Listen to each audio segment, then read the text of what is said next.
thank you for watching. So if you watched my 6 or 7 part series of our summer 2020 Walt Disney World getaway, you saw some of the changes that have gone on in Walt Disney World since the, I guess, post-pandemic era. So one of the things I've been asked by friends and family that have seen my videos and now are thinking about going to Walt Disney World is, which resort should I stay at? And if you didn't know this, not every resort is open. So I thought I'd take the time to go through each level, so value, moderate, and deluxe, which resorts I think are the best right now in this post-pandemic era. So before I start, I want to give a huge shout out to Touring Plans. They are not sponsoring this video. However, they did send me this really cool t-shirt with Touring Plans. I am a subscriber. I have subscribed to not only the Walt Disney World subscription, but also Universal Studios, which I know a lot less about, but I also one point to subscribe to Disneyland because we went to Disneyland in 2019. That has since expired because we have no plans to go to Disneyland anytime soon. But huge fan of Touring Plans. I use their app, I use their site, and I'll talk about this in a few minutes, but I use their room request service. They send out an email to Walt Disney World and you can request which room you want, and it makes a huge difference. And we have stayed, for example, we have stayed at Boardwalk Villas a couple times, and one time we had a room with a horrible location, and the next time we had a fantastic location. And it really did make our feeling of the resort much different. The first time we're like, we don't really care for this resort, it's okay. The second time we're like, this is the best resort, and it is one of our favorite resorts. So I know some people are like, oh, the location doesn't matter. For us, it does. So if it does matter to you, you definitely want to join Touring Plans. So first, we're going to start with the values. And this one's pretty easy because there is right now only one value that is open, and that is Pop Century. So Pop Century is usually the choice for the best value resort. So right now it is the only resort, value resort that is open. All 3 All-Stars are closed and there is no plan to reopen them. So they will be opened at some point, but right now they don't have a reopening date, and I don't think they'll probably reopen in 2020. So Pop Century, that's pretty much your choice. Art of Animation is scheduled to reopen on November 1st.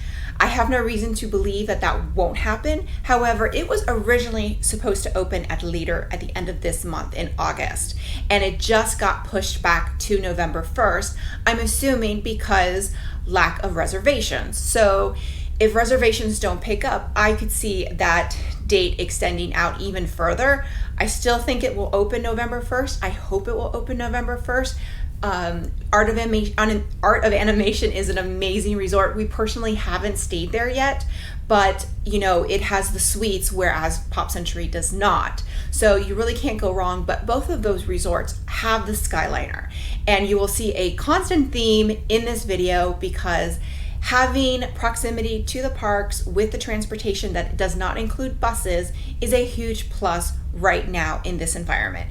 You have the Skyliner, so you can go to Disney's Hollywood Studios or the International Gateway entrance of Epcot via the Skyliner, which is crucial.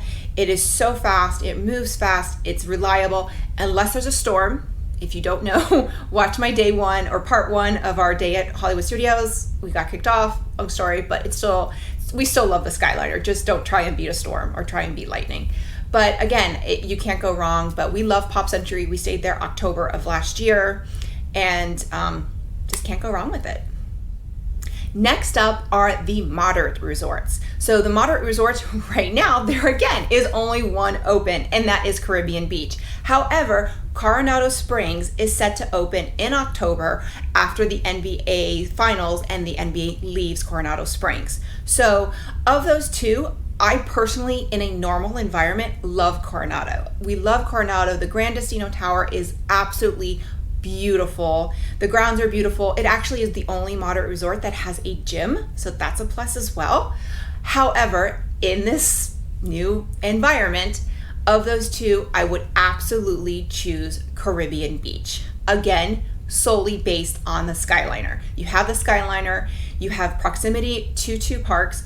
The Caribbean Beach is the main hub for for the Skyliner. So everybody has to transfer. So if you are at Beach Club and you're trying to get to Hollywood Studios, you have to transfer at Caribbean Beach. So it's really crucial to have that. Also, if you're staying at Caribbean Beach, you can request a standard room. If you're in a standard room, you can request the buildings, and I'm going to put it here. I don't know the numbers offhand. They're high, and I think they're in the 50s.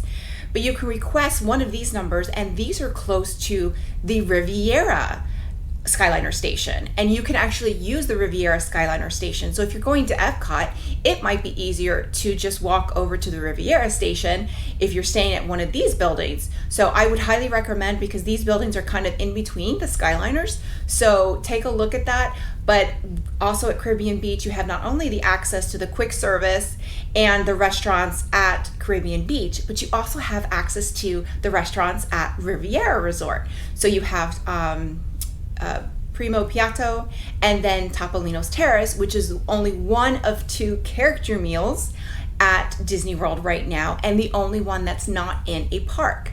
So if you want to see, you can look at our video of, I think we went day 3 that it was open. Look at our video of our character breakfast at Topolino's Terrace. It was fantastic. They're doing a great job having that character interaction without the contact, but still you feel like you are, with the characters. So I highly recommend Topolino's Terrace, even in this social distant environment. So of the moderate resorts, I highly recommend the Caribbean Beach. So one thing I want to add is what I consider a moderate plus, and that is the Fort Wilderness cabins. And just like I would consider Art of Animation a value plus, because you can't compare a Lion King suite to a room at All-Star Sports. It's 2 different things. So I would say a Fort Wilderness cabin is very different than a room at Caribbean Beach. With that said, I highly recommend the cabins. We stayed there for my son's first birthday. It was what convinced us to become DVC members, even though it's not a part of DVC.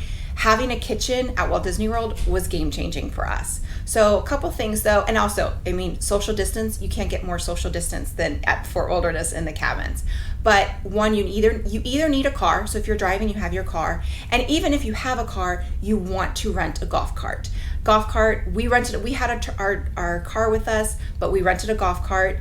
I know at that point it was $60 a day. I don't know what the price is now. You do need to reserve it in advance, but it's crucial. Plus, it's fun to drive around Fort Wilderness in a golf cart. Like, how much fun is that? So it's just a lot of fun. I would allow more time, if you're going to go to the parks, allow more time to get to the parks, because it's just going to take you longer for everything. But there's also a lot to do there. There's pools, and just to drive around the golf cart and see the campgrounds. People, dress up their campsites, especially during Halloween and Christmas time. It's one of our favorite places to visit. So I would add in the cabins at Fort Wilderness as well. And finally, we have the Deluxe Resort. So the Deluxe Resort is going to be a little different than probably something I would recommend in a normal environment, and that is going to be the Yacht Club. So the Yacht Club is set to open on August 24th, and during the reopening, Stormalong Bay will finally reopen. Unfortunately, it wasn't in time for our trip. It doesn't matter, because we had an amazing time, even though Stormalong Bay was closed. But Stormalong Bay is going to be opening with a Yacht Club on August 24th. And again, it comes down to the Skyliner and being able to walk between the 2 parks. So you can walk to Hollywood Studios and Epcot, or you can also take the Skyliner to, I guess, from an international gateway over to Hollywood Studios. I recommend walking.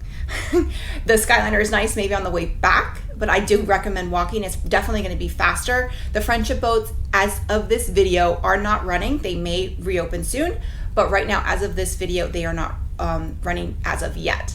So why is it so important? Why did all 3 resorts that I recommend have access via the Skyliner? And it comes down to this: you don't want to take the buses. Buses are fine. I had no problem taking the bus. The problem with the buses is waiting for them, because they're limiting anybody that's gone to Disney World during a peak time, go to Magic Kingdom. you have to cram in. Like, you cram it in, you're standing for like 10-15 minutes, but it's fine because you're getting to Magic Kingdom and it doesn't matter. However, right now they can't do that. Not only can they not have people standing, they can't have people next to each other. So there is some plexiglass, but they can't cram in as much people as they can. So they're putting like 10 or 12 people. So if you have 6 couples of, they're not going to be able to fit 12 people because there's groups of 2. If you have 2 large groups, then again, that's not going to be as, they can put in like, maybe 6 and 8, 14, because they're going to be able to space those 2 groups out. But if you have a bunch of couples, which is what would happen when we went, they were only putting about 10 people per bus and they weren't coming very often. So you want to be able to have easy access. The Skyliner, you get your own gondola, you're good. So there's not that issue, and they're continuously running. So Skyliner is definitely better in this environment. If you are going to hit a park in peak times, I recommend Uber or Lyft. There are no minivans right now, so I definitely recommend Uber or Lyfting.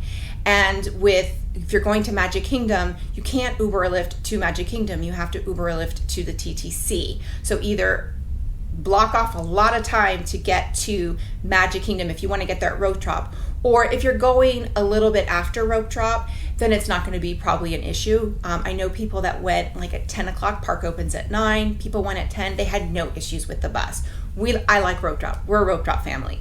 So we were like, yeah, we're going to get on like the 4th bus. So we were able to go to breakfast. We were planning on having like a quick breakfast at Magic Kingdom. So we went to the Contemporary, had a quick breakfast at the Wave, and was able to walk over. So you might want to say, why didn't I suggest the Contemporary? And that means because the Contemporary is huge, and when we were leaving the Contemporary, we saw a huge line for the buses for the other 3 parks. So while you do have that walking access to Magic Kingdom, you do have the bus access. You have to take a bus to the other 3 parks, and the buses are for the Contemporary and Bay Lake Tower. So that's the other reason. Grand Floridian is set to open, I think, in September or October.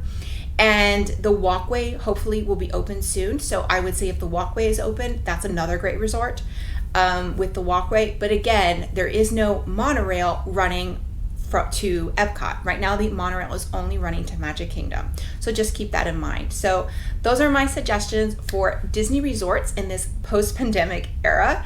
I will be doing a video on my favorite DVC resorts in this post-pandemic era next week. So stay tuned for that. That's why I didn't include any DVC resorts in this video, because I wanted to stick to just Disney resorts, and I will do a separate video for DVC, and it may be a pro and con for that one. I haven't decided yet. We'll see what I do for that one.